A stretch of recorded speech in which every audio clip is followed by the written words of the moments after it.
স্ট্যান্ডার্ডের editor Hiram Ahmed বলছি sir. আমরা বর্তমান অর্থনৈতিক পরিস্থিতি নিয়ে একটা ভিডিও কনফারেন্স সিরিজ চালু করছি। আজকে এটার প্রথম পর্ব। Okay. I am asking you 3 questions on behalf of Dr. Zahid Hussain, which he asked me to ask you. Sir, number 1, sir, may I with your permission, sir? Yeah, go ahead. Yes, sir. Number 1, sir, it seems the economy is heading for a deep depression.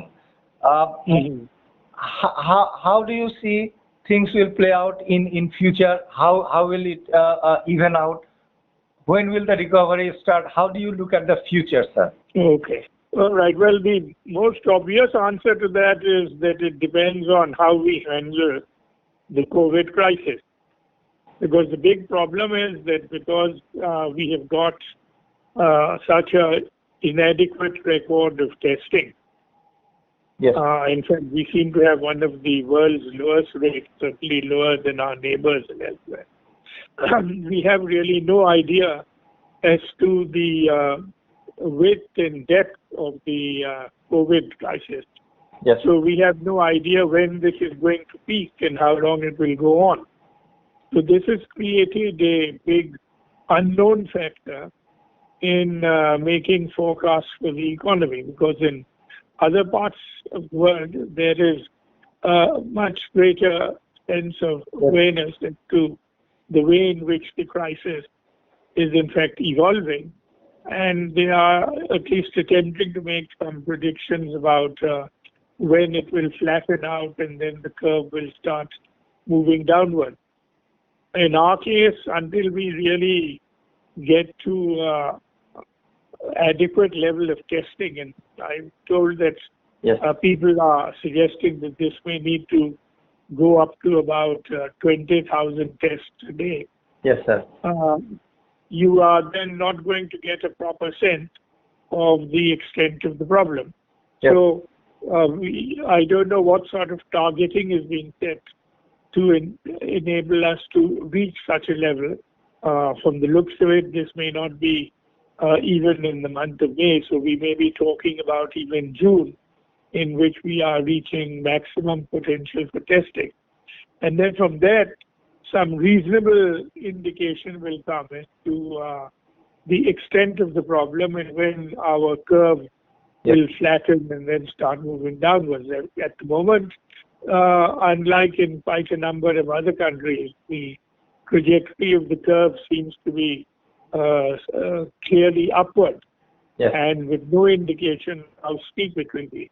Today we saw that they had 4 figures for the first time. Yes, sir. For the infection. So this is going to be a very crucial variable, Yes, sir. which will determine both the nature and extent of the economic response and also its outcomes on the economy. Yes, sir. Now, the second question, sir, what is your reading about our current macroeconomic crisis? Well, obviously, which is very visible to us. I think it is impacted immediately on our export sector, where we are seeing now that there has been a sharp fall off in exports. And of course, it is also affecting our import regime and this is impacting on the rest of the economy because our export sector and also various sectors of the economy are tied into a value chain which depends on regular flow of imports coming into the country. Now here, both these are then impacting on our revenue generation. If in fact growth is going to be rapidly decelerating, it is then going to impact on revenue generation. And at the same time, this is going to then impact on our development expenditures, because development expenditures have already slowed down because of the interruption in both work and movement of people. But this is going to go on further, and this will then impact on the big project. And moving on from here, of course, we are then also seeing the fallout on such areas as poverty and human development. And this, I think, again, is important because it shows that whilst we have, over the years, made quite impressive progress with regard to reduction in levels of poverty in terms of our numbers, Yes, sir. looking at the household expenditure surveys. Obviously, this reduction in poverty is itself a very fragile process because it shows you that there is a very important distinction between just statistically reducing levels of poverty Yes, sir. and how it affects really the quality of life, because really also contingent on it isn't that poverty is being reduced, but whether the vulnerability of people who are classified as poor Yes, sir. has been significantly improved. And actually what we are now seeing is that small shocks rising to bigger shocks have generate severe vulnerability. So that today, just over a few weeks, you can see poverty levels Yes, sir. really again suddenly going up, because it shows that the basic the dividing line between our current levels of poverty and those above it by a small percentage is not great. And if any shock hits the economy, then these people will go below the poverty line. So this indicates now that there are whole sectors of the economy and whole range of households, mostly related to the informal service providing sector, but also in relation to various goods producing sectors, Yes. whose income has been drastically affected because of the supply and demand crisis which is going on in the economy. This is impacted on them. So we should wake up to the fact that whilst again we Yes, sir. very positive results to show over the last 10 years or so in terms of our development, both our growth, our graduation to middle income stage are all very fragile. And in fact, the whole move out of poverty is a very ephemeral process where it can very easily be downsided as we are actually seeing. So what we will have to now look for is to introduce qualitative strengthening of the various structures of the economy so that they have got a capacity to respond to crisis and be resilient to deal with that in a much more effective way. Sir, you said we need to strengthen various structures of the economy. What are those structures that we need to strengthen, sir? Can you?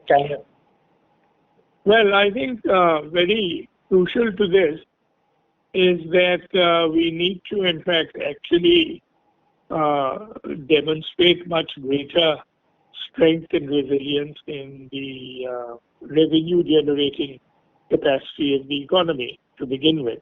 Yeah. This is already very weak compared to, again, neighbors in developing country standards. And over here now, we see that immediately we can face much considerable pressure through downward pressure on our revenue. Secondly, of course, we are structurally highly dependent on a very narrow range of exports. And this again is in sectors which are highly sensitive to particular areas of global demand in global markets. And so again, a disproportionate impact is coming on us because the garment sector is particularly vulnerable because it is plugged into a whole range of countries, both in North America and in the European Union, Okay. which were our big markets, which are then severely affected by the crisis. Then thirdly, I would say over here that the other structural problems are the whole area of neglect in particular segments of the economy. I mean, we have suddenly been dramatically been made conscious of the real weaknesses in our health sector. Now, I think because of because of Yes, sir. the emphasis that we were being given, and which was also popularized by my old friend Omar Hossain and others, that Bangladesh's record in human development has been good. But that was essentially being made in comparison to India, and he was trying to always tell us, or tell his Indian colleagues, that India's record in investments in health and education were poor, and even Bangladesh has been able to get better results. But of course, what we are finding out over here is that whilst we may have done better than India, our investments in the health sector have been exceedingly low. Again, much lower in relative terms in relation to GDP and also budget compared to many other comparative countries. And not just that our investments were low, which, as you can see, has left capacities in a whole range of areas in different areas where we are having to address the COVID area, Yes. in a very weak situation. And at the same time, management of the health system has been very weak. So in all these areas now, when you were faced with the real crisis, our coping capacity was very limited. And this again, I think, whilst one of the other reasons for our poor record of testing, I mean, there has been a lot of problems in coordination and dealing with these, which have been aggravated problems. So that at structural level, we will need to make significant major investment in health, much more also in the tertiary sector now, which is being main impact, and then address problems of management and governance of the health system, which are very crucial to the way in which we actually deal with this. So that if you are really looking for yardsticks in comparison, then you should just look at Vietnam, which of course everyone has now noted, which are more or less at our level of development, but in many areas is very much better than us. They have made already much bigger investments in health, but also their management of the system enabled them to react to the crisis from the moment it really sort of manifested itself. And as a result, they claim, zero deaths, and they are already now more or less drastically reduced levels of infection so that they can go back to business as usual. And of course, this has given them a big head start over Bangladesh in the export market, since they have now become, since China is now withdrawing, Vietnam is now our main competitor in the RMG export market. They have now overtaken us in the US market. So by being able to re-enter these markets much more rapidly, they are now in a much more advantageous position, and we will have to now work hard to recover ground on that. But the point which is being made over here is that these advantages which have been gained by Vietnam originate in the investment and quality of management of areas such as health. And it is here, therefore, that we will need to really apply our mind, that it isn't just a matter of investment of resources, it's also issues of quality of management, whether we are talking about healthcare or whether we are talking about the educational system, which in fact enhance the system both qualitatively and then also structurally strengthen the system, which will then enable you to cope with these and any other crisis, or simply the normal management system. Yes, sir. Sir, I have two more questions for you, sir. One is our policy response going in the right direction to fight COVID-19? Now, whatever the Bangladesh Bank has been doing, or the stimulus packages, do you think they are in the right direction, or we need more to do?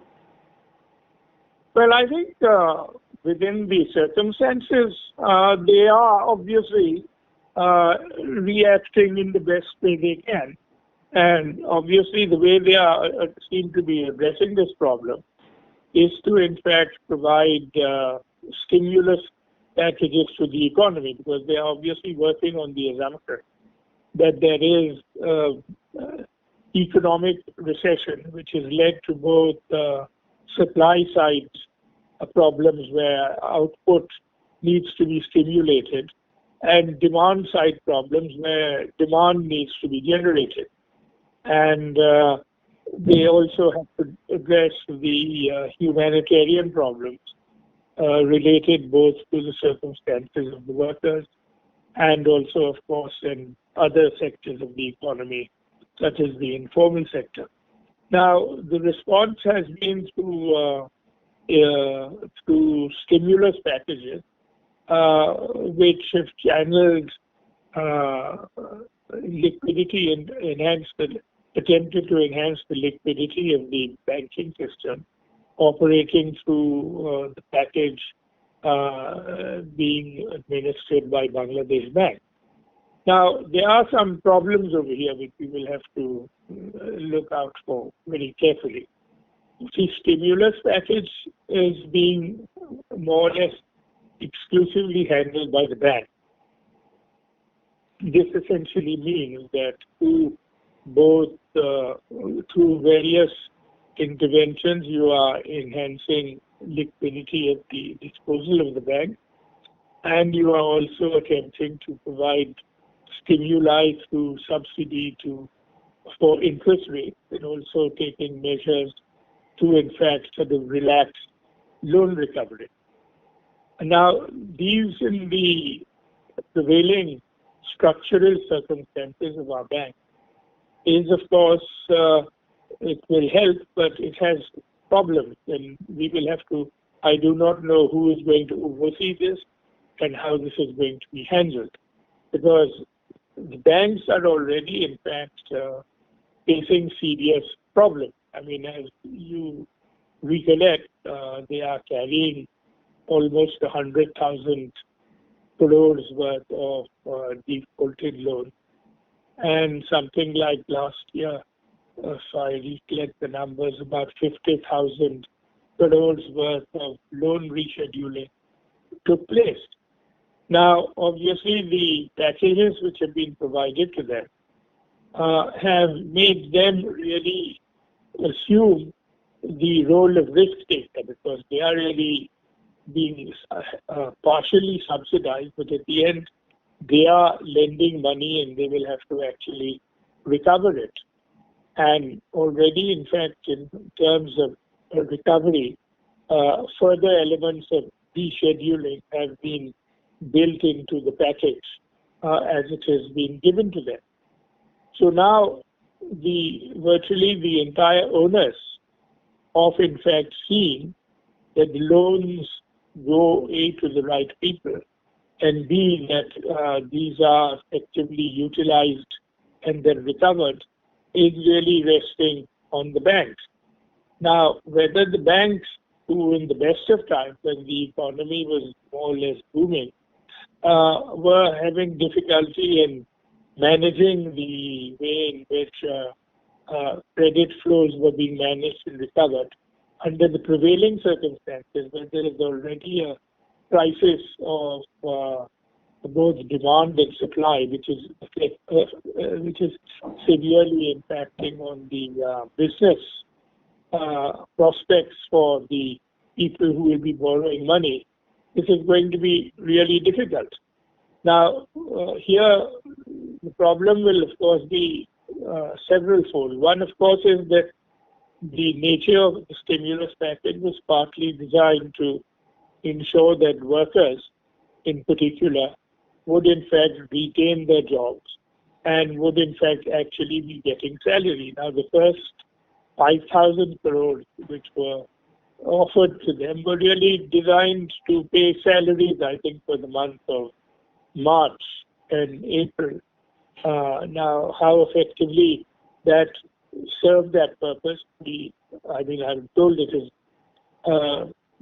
been very helpful, but how far it has been effective and how long you can go on simply banking on using bank financing to pay wages for the foreseeable future without in fact leading to the businesses themselves reviving to a point where they will be carrying the full load for paying wages and will then also be in a position to service their debts to the bank is of course something to be seen.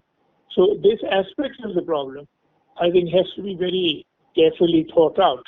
And obviously both the analysts, people like Zahir and Hassan Mansoor and my colleague CPD and others who are addressing these problems, they should then work out various scenarios about what is based on projections of how far business will revive and what impact this will then have on the financial viability of the banking system, which, as we have said, was already facing difficulties before the crisis emerged. And then there will have to be serious consultations between banks, analysts and government, including the Bangladesh Central Bank and the Finance Ministry, on in fact how to deal with or how to anticipate further problems which are likely to affect the banking system. Now, these I point out as cautionary observations. I don't think that is,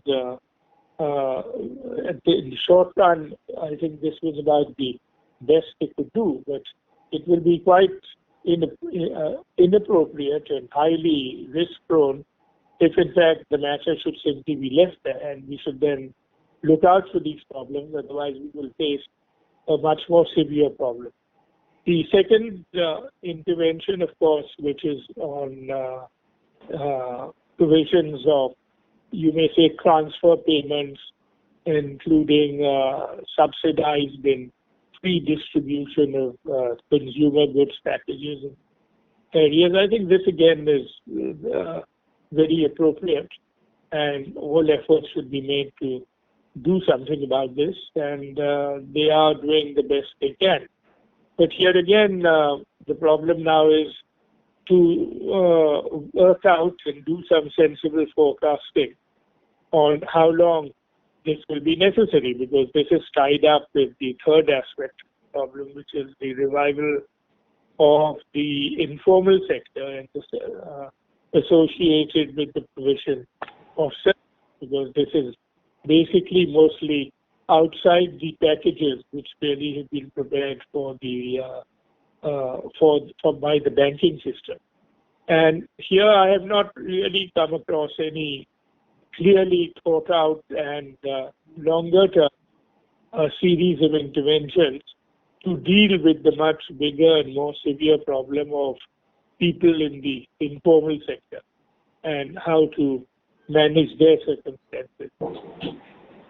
That, I mean, whilst there are certain category of SMEs which are being serviced by micro credit and also by the SME financing system, there are a whole range of people, rickshaw pullers and day laborers and everyone else, who are not really covered by these, and we would need to have a sense of how long they would need to be supported and how long and what sort of stimulus package would really be needed to meet their particular needs. I think this has been to some extent overlooked.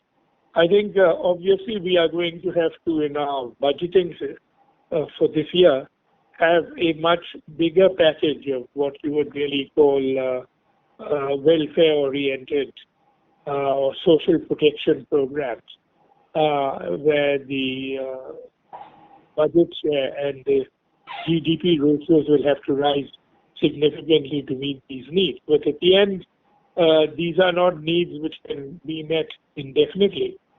And you will then either have to structurally incorporate this sort of financing into our economic management and budgeting to what are really known as, I mean, what is now being talked about as the as we are now talking about permanent income transfer programs, where a certain category of the problem is guaranteed a permanent income, whatever circumstances they are facing. And if that is put in place, then that is going to be very important and as a long-term solution.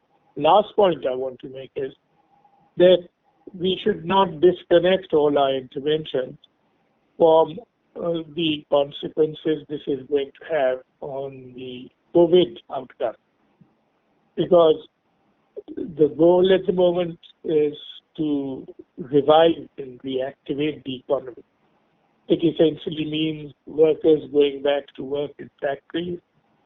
They are then coming home from their villages. They are going back and forth from their workplaces, or their workplaces are highly vulnerable in sanitary areas with very little scope for social protection. Then as you, in fact, inject income transfers into the economy, there is going to be a large movement back into the marketplace, where people will be going in larger numbers to the market. The supply side response will be there, where goods and services will be then coming in. And for all practical purposes, we're going to see a great deal of movement and a great deal of activity going on as more money is being pumped in and as more economic activities resume.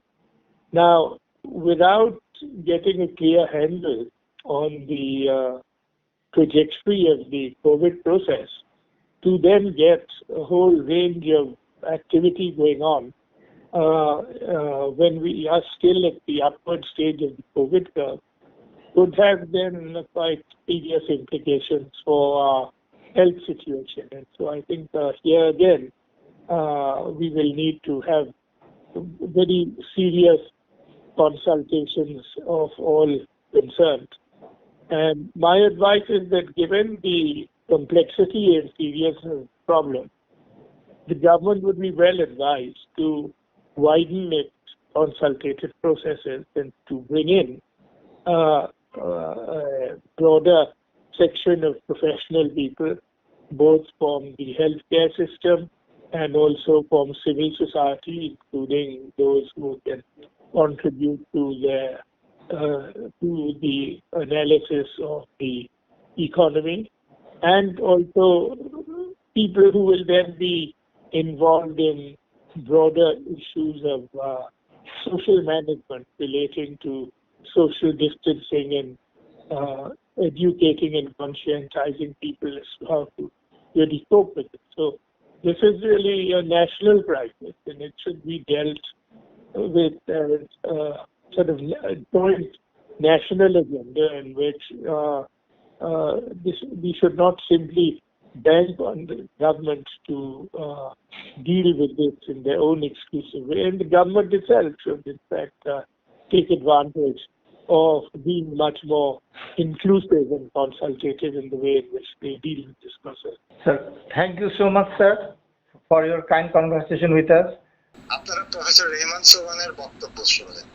এই বক্তব্যের উপর ভিত্তি করে আমরা আমাদের দ্বিতীয় পর্বে যাব। এখানে মডারেটর হিসেবে থাকছেন ডক্টর জাহিদ হোসেন, সাথে আরো থাকছেন বাংলাদেশ ব্যাংকের প্রাক্তন governor doctor Mohammad Farasuddin and M.A. Makkar, sir.